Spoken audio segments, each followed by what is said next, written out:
back to 100 pounds of locks in the lock butcher shop. Got 10 more out for you. Just a few nice ones in there, and I got one really nice one I want to show you. Let's start off with this Corbin. Nice little brass warded padlock. It looks like it's the same. I've seen different styles of these with that little cutout by the shackle there, and I think this is just maybe Corbin's take on it or something like that. But nothing too fancy about it. No writing that I can see. Oh wait, it's got something on the top. Sorry, I was looking over the camera there. Let's see what it says. It says RRE5. So, not sure what that means, if it's a key code or what, but just a little warded Corbin. Next we got this rust proof, genuine brass rust proof. And looks like I'm not going to focus unless I single him out there. But made in the USA. And another warded padlock with a little two-part body. And it's attached to a hasp. I would guess probably for like a little chest or something like that. It looks like they just pried off the bolts or something like that. But anyway, no other writing on it that I can see. But it's a genuine brass rust proof. Really small. I've got a kind of a version this size, and this is kind of a smaller version of it, just to show you size-wise. Next, we got this Corbin. I had one of these in a few videos ago. It was in a little bit rougher shape. This one's in a little bit nicer shape. The coating is in a little bit better shape, but basically the same lock, just a little bit more gold. It's got that cool hourglass or concave profile there. So I like that. And this one doesn't have all the gunk in those stripes either, so that's kind of nice. But maybe this one was either not used or used indoors versus that one that was used outdoors or something. I don't know. But anyway, that's a little Corbin. Neat little Corbin wafer tumbler. Since I showed this one already, I guess I'll just get it over with. Yale. Another Yale. Like I said, you see these quite a bit. They must have been pretty popular back in their day, so it's no surprise I got a bunch of these in this lot. But wafer tumbler, no key, and doesn't have any made fors or anything like that, just made in the USA.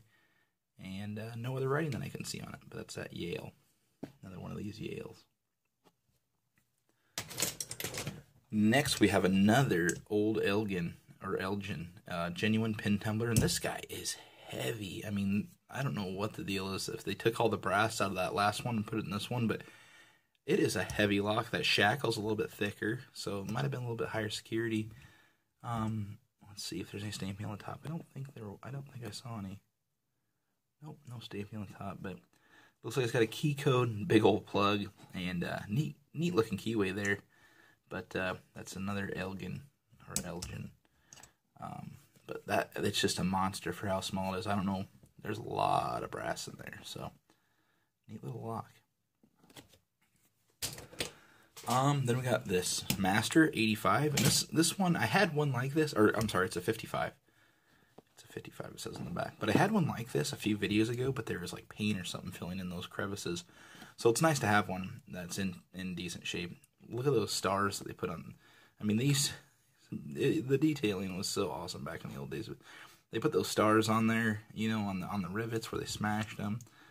And, you know, the fonts were neat. All the inscriptions were cool in these locks. But no other writing that I know of, or that I can see or anything like that. Probably doesn't even say hardened on the shackle. No, it's pretty old. But it's a Master number 55, marked 85 on the front. So, neat little padlock. Warded keyway on that. And then we got this Miller. It's probably a warded. It's pretty lightweight, but it's probably a warded padlock, and looks like it may have been outside and split, you know, or maybe someone tried to get into it with a screwdriver or something. I'm not sure, but just says made in the USA. It looks kind of like a train lock or a railroad lock, but I couldn't find any other markings on it, so this was probably just something someone bought at a hardware store or something. But I love that old Miller logo, and I love that little like brass plate they riveted on there. So. And then it's got the chain. The chain's always neat, because that, you know, that you could have walked away if it didn't have that chain on it. So it's always neat to have those on them.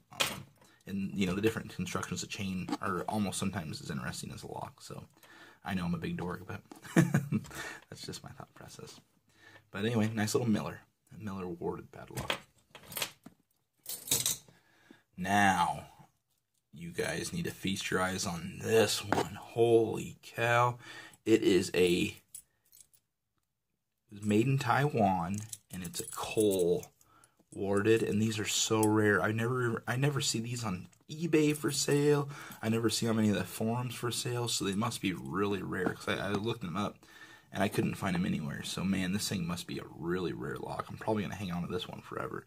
But made in Taiwan, it's got a K on the top of it, little S-shaped keyway, and man, like I said, it must be real rare, because I don't see these for sale anywhere. And especially, you know, if I did find one that seems to be pretty old, probably won't find one in this good a condition. So, I mean, that's just a heck of a find. That makes the entire lot worth it right there. Little coal, made in Taiwan, 1.25 inch.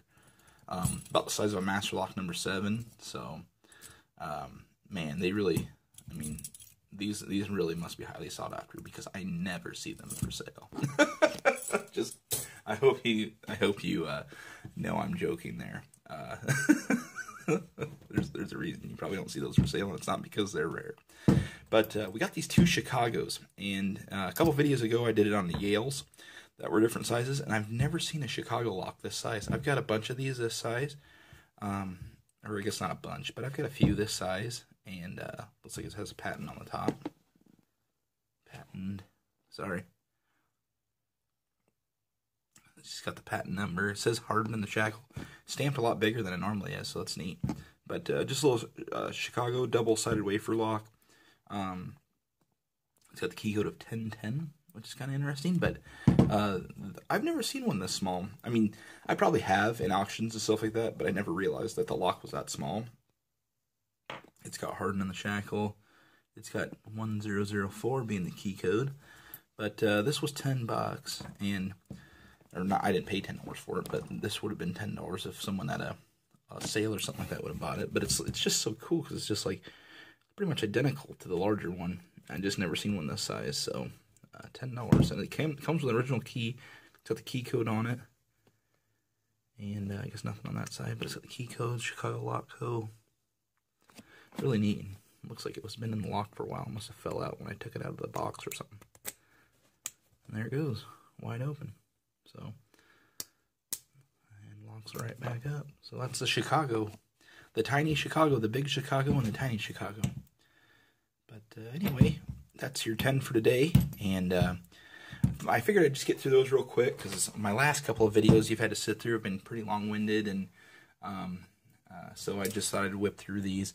And you guys, you know, you get to see everything on them and all that stuff. And so I've, you know, I think that's thorough enough than having to repeat, you know, what I think about them over and over again for you. So anyway, thanks a lot for watching, and I have a lot of fun making these videos, and I have a lot of fun reading your comments, and this has just been great. And I don't know if you saw it at the beginning of the video, we are on the home stretch here. I say that every video, and I keep thinking that, okay, next couple of videos will be done, next couple of videos will be done. And we're not. I mean, this is like the never-ending basket of locks, which is like the best thing ever. But but nonetheless, there will be an end to this series, and it probably will be soon. So I probably got maybe 2-3 more videos left, and we'll be done looking through these, and everyone will know what I got in this lot. So thanks for watching, and see you next time.